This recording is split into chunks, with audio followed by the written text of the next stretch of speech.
हर बार बलात्कार किया जा रहा है संविधान के साथ खिलवाड़ किया जा रहा है। हर बार संविधान को लेकर उल्लंघन किया जाता है। जब देखो संविधान के साथ खिलवाड़। हम इस देश को गांधी जी का देश मानते हैं, इस देश को बाबा भीमराव अंबेडकर का देश मानते हैं, इस देश को मौलाना अबुल कलाम आजाद का देश मानते हैं, कवि नजरुल इस्लाम का देश मानते हैं। हम नाथूराम गोडसे का देश नहीं मानते हैं। जिस वजह से नाथूराम गोडसे महात्मा गांधी का हत्यारा, और उस नाथूराम गोडसे का अगर कोई आदेश में चलेगा तो वो गोली के अलावा कुछ नहीं सीखेगा, वो गोली ही चलाना सीखेगा। और इसने संविधान को अपने हाथ में कैसे लिया? प्रशासन के सामने रहते हुए गोली कैसे चलाया? गोली चलाने का हक उसको था, गोली चलाने का अधिकार उसको था? या योगी जी के आदेश में गोली चलाया, या स्मृति ईरानी के आदेश में गोली चलाया, या मोदी जी के आदेश में गोली चलाया, या भारतीय जनता पार्टी के आदेश में गोली चलाया? ये सिर्फ अतीक अहमद का मामला नहीं था, ये एक मुसलमान है जिस वजह से उसे मारा गया। बाबरी मस्जिद का फैसला जब हुआ था, अगर हम लोगों को कानून के द्वारा, संविधान के द्वारा फैसला आया, हम लोग उस फैसला में माना।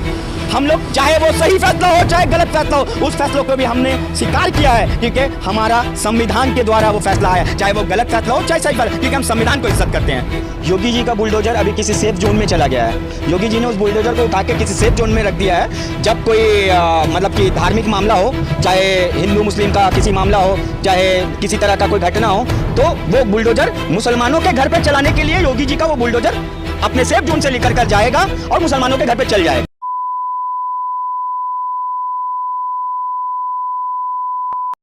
अतीक अहमद का प्री प्लान मर्डर किया गया है, प्री प्लान इनकाउंटर किया गया है।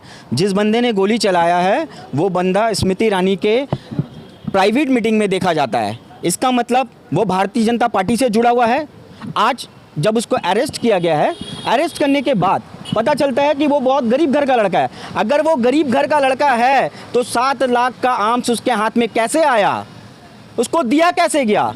जब किसी ने उसको आर्म्स दिया है तभी तो वो आर्म्स लेकर गोली चलाया। जाहिर से बात है उसके साथ कोई ना कोई है, उसके सर पे किसी ना किसी का हाथ है। एक तरफ मोदी जी कहते हैं, एक तरफ योगी जी भी कहते हैं कि हम उत्तर प्रदेश से पूरा दंगाई ख़त्म कर दिए, उत्तर प्रदेश में बाहुबली ख़त्म कर दिए, उत्तर प्रदेश में इस तरह का कोई घटना नहीं होता। आप हमेशा देखिएगा, कभी रेप का मामला आता है उत्तर प्रदेश में, कभी किसी का घर लूट लिया उसका मामला आता है, और योगी जी करते हैं बुलडोजर चलाते हैं। तो अभी क्या योगी जी का बुलडोजर कहाँ चला गया? योगी जी को बुलडोजर नज़र नहीं आ रहा है। योगी जी को ये पता होना चाहिए कि उसने जो गोली चलाया है प्रशासन के रहते हुए, एडमिनिस्ट्रेशन के रहते हुए, पुलिस के रहते हुए, पुलिस का सेल्फ डिफेंस आपने कहीं देखा? पुलिस ने किसी तरीके से कोशिश किया बचाने का? कहीं पर पुलिस ने कोशिश नहीं की अतीक अहमद को बचाने का। मैं मानता हूँ, चलिए थोड़ी देर के लिए अतीक अहमद गुनाहगार है, इस गुनाह का सज़ा कौन देगा? हम लोग विश्वास किस पे करते हैं? हम लोग विश्वास करते हैं बाबा भीमराव अंबेडकर साहब के संविधान पे। हम संविधान पे विश्वास करते हैं। इसका फैसला कोर्ट करेगा या आम सिविलियंस करेगा, या एक गुंडा करेगा, या योगी जी के जो स्टेट में उन्होंने जिस तरीके से गुंडा खत्म कर दिया, बाहुबली खत्म कर दिया, माफिया खत्म कर दिया। एक बाहुबली को आपने, अतीक अहमद को बाहुबली बनाया। आपने कहा मीडिया के माध्यम से अतीक अहमद बहुत बड़ा बाहुबली है। एक बाहुबली को खत्म करने के लिए आपने 3 बाहुबली को पैदा कर दिया। उस राज्य में आपने 3 बाहुबली पैदा किया है। ये सरासर आप आम जनता सारे लोग देखे हैं, वो वीडियो के माध्यम से सबको पता चला है कि वो जिस तरीके से बीजेपी के मीटिंग में बीजेपी के मंत्री के साथ बैठ के रहता है, बीजेपी के मंत्री के साथ में किसी मीटिंग के द्वारा नजर आता है, तो इसका मतलब वो भारतीय जनता पार्टी से वो लोग जुड़े हुए हैं, वो भारतीय जनता पार्टी के साथ में रहने वाले हैं, वो भारतीय जनता पार्टी करते हैं, उस पार्टी के कार्यकर्ता हैं। क्या किसी भी पार्टी के कार्यकर्ता को यह अधिकार है कि संविधान को अपने हाथ में ले ले? उसने संविधान को अपने हाथ में कैसे लिया? प्रशासन के सामने रहते हुए गोली कैसे चलाया? गोली चलाने का हक उसको था, गोली चलाने का अधिकार उसको था? या योगी जी के आदेश में गोली चलाया, या स्मृति ईरानी के आदेश में गोली चलाया, या मोदी जी के आदेश में गोली चलाया, या भारतीय जनता पार्टी के आदेश में गोली चलाया? गुनाहगार को सजा मिलना चाहिए था। गुनाहगार को सजा कौन देगा? कानून देगा, कोर्ट देगा, फैसला जज करेगा। लेकिन एक आम सिविलियन कैसे फैसला कर सकता है? मेरा सवाल ये है।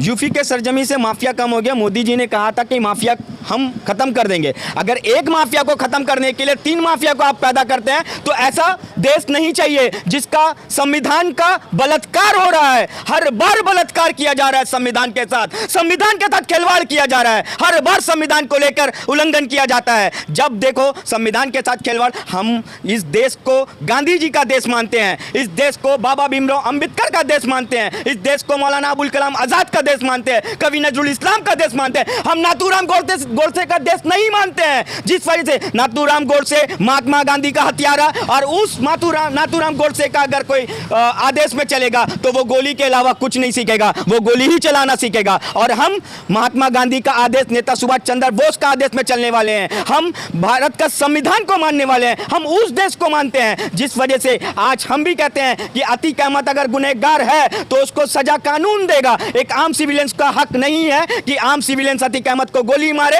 और बीच चौराहे में मारे। इसके वजह से और गुंडा राज बढ़ गया है आज। और साथ ही साथ ये बात आप लोग जान लीजिए, ये सिर्फ अतीक अहमद का मामला नहीं था, ये एक मुसलमान है जिस वजह से उसे मारा गया। हमें उस बात से ऐतराज नहीं है, वो गुनहगार है तो उसको सजा दीजिए।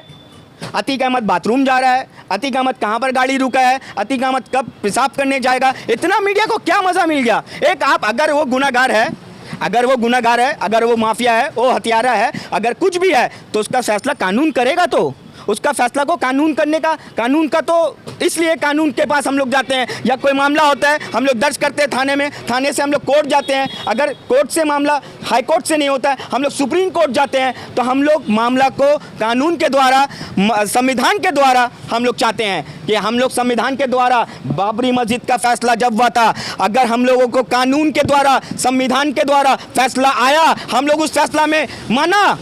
हम लोग चाहे वो सही फैसला हो चाहे गलत फैसला हो, उस फैसलों को भी हमने स्वीकार किया है, क्योंकि हमारा संविधान के द्वारा वो फैसला आया, चाहे वो गलत फैसला हो चाहे सही फैसला, क्योंकि हम संविधान को इज्जत करते हैं। एक तरफ से आप जो है संविधान की इज्जत करते हैं बोल रहे हैं, दूसरी तरफ से मुसलमान और हिंदू कर रहे हैं। 2009 में वही अतीक अहमद के के द्वारा 2 मदरसा की लड़कियों का जो है रात भर बलात्कार किया गया था, तब क्या वो मुसलमान नहीं था?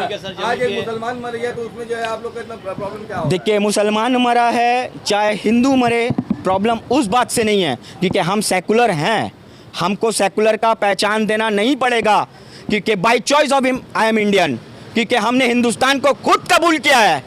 1947 के बाद मेरे बाप दादा ने, जब 2 नेशन थ्योरी के बाद मेरे बाप दादा ने हिंदुस्तान को खुद से चूज़ किया। हम बाई चॉइस ऑफ इंडियन हैं। आप अगर कहेंगे कि हिंदू हो या मुसलमान हो, हम जाति धर्म के आधार पे नहीं बात करते हैं, क्योंकि जिस तरीके से आज इस देश के साथ, इस देश के कानून के साथ बलात्कार किया जा रहा है, आपको बता दे ये कब से हो रहा है?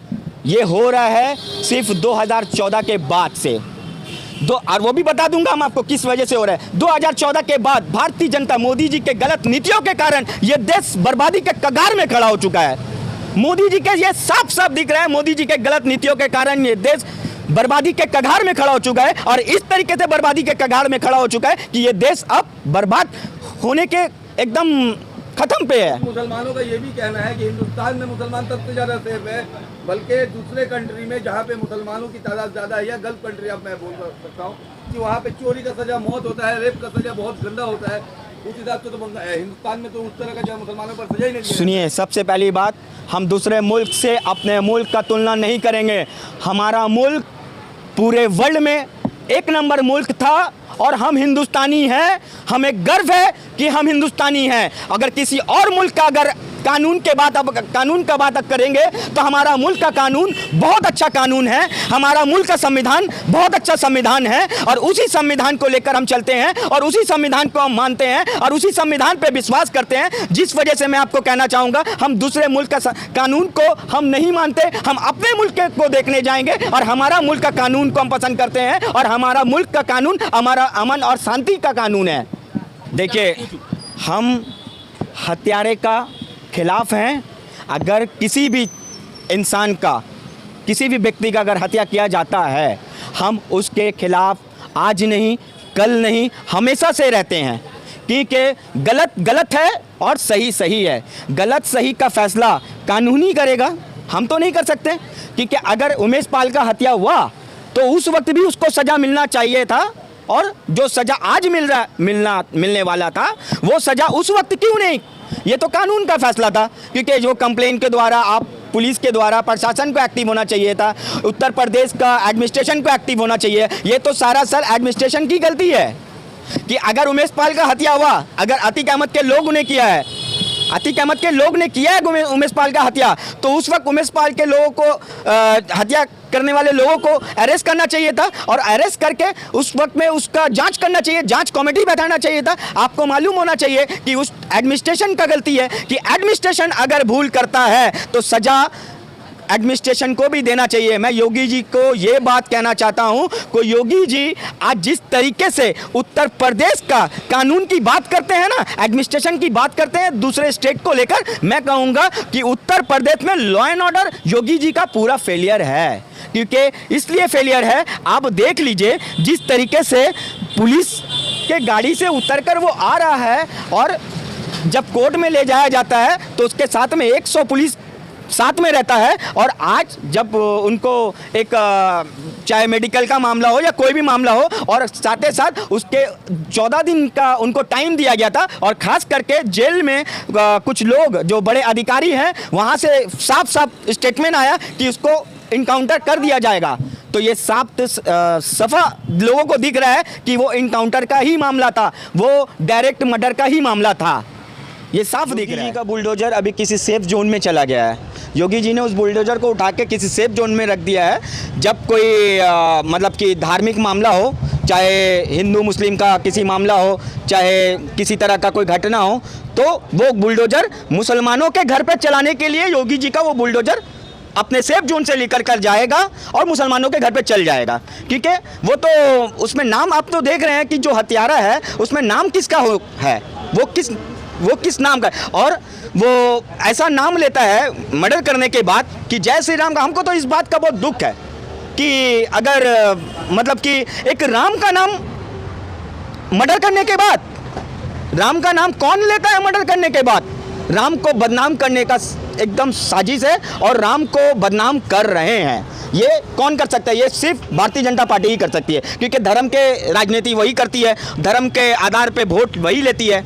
भारतीय जनता पार्टी तो धर्म के आधार पे वोट मांगती है और राम के नाम पे ही तो वोट उनको मिलता है। तो राम का नाम मर्डर करने के बाद भी उन राम का नाम इस्तेमाल कर रहे हैं। तो राम का नाम एक ऐसा चीज़ों में राम का नाम लेना चाहिए। हमें तो इस बात का बिल्कुल अंदाज़ा नहीं था कि मर्डर करने के बाद जब मैंने वीडियो देखा, देख के हमें इतना अफसोस आया है कि हम अपने मतलब किस तरीके से अपने मेरे साथ में बहुत हिंदू भाई रहते हैं, और किस तरीके से मैं उनसे बोलूँगा कि भाई इस देश का मतलब इस देश को ना सिर्फ तोड़ने की कोशिश की जा रही है। हिंदू मुस्लिम जात पात धर्म के नाम पे सिर्फ बंटवारा करने की कोशिश की जा रही है। लेकिन वही महात्मा गांधी, इनके बाप दादाओं ने तो हिंदुस्तान के लिए कुछ किया नहीं है, क्योंकि हिंदुस्तान तो उन पुरुष को जो कहा है कि महात्मा गांधी का, मौलाना अबुल कलाम आज़ाद का, शफाकुल्ला खान का, कबीर नज़रुल इस्लाम का, इन लोगों का हिंदुस्तान है। लेकिन ये लोग अपने बाप का हिंदुस्तान समझकर हिंदुस्तान के कानून को ख़त्म करने की कोशिश कर रहे हैं, बार बार संविधान को ख़त्म करने की कोशिश कर रहे हैं, संविधान को तोड़ने की कोशिश कर रहे हैं। बस यही हिंदुस्तान में लगातार चल रहा है। ये 2014 के बाद से